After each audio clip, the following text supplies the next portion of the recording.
life is great as an author. But I have a question for you, sir, and I want you to think about it because I'm about to tell you about some pretty cool stuff. What kind of thing makes your imagination go? Do you like cool worlds? Like if you think about movies that you've seen, like the Jumanji movies, the most recent ones with The Rock and Karen Gillan and Jack Black. Do those make you kind of all excited because they're fast-paced and fun, but they're also in a world that you never know what's going to happen? How about do you like romance? I mean, it's okay to like romance, appropriate stuff, of course. Do you like heroism? Heroism is when people go and do a hard thing even though it's hard and even though it may even be scary. Well, books, stories, they're a great way to learn about heroism. I want to tell you a really quick story about heroism and why I write books.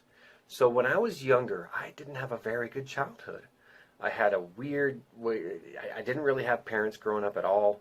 I felt unsafe in most of the places that I lived in, and didn't really have anywhere I could go to be safe, or had anywhere I could go to that I felt that I could trust, except in my room. I was out of the eye of the weirdos and hard people who were raising me and the other kids I was growing up with. But if I was on my bed and I had a book, I was safe.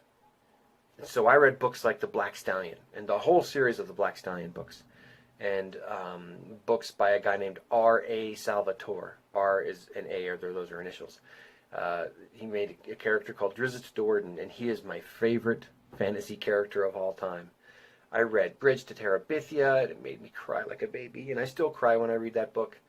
I read all kinds of books. In fact, I read every single fantasy novel and science fiction novel and comic book in a branch called the Oaklawn branch of the Dallas Public Library System in Dallas. I read every single one. And I can promise you that because of that, I was better than I would have been otherwise. It gave me a place to feel safe. It gave me something to aspire to, to think about, if I was in this situation, would I be able to do this?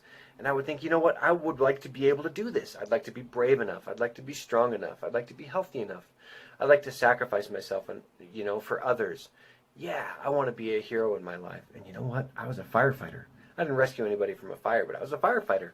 And I got to do cool things as a firefighter because I grew up reading books. And so now I write books.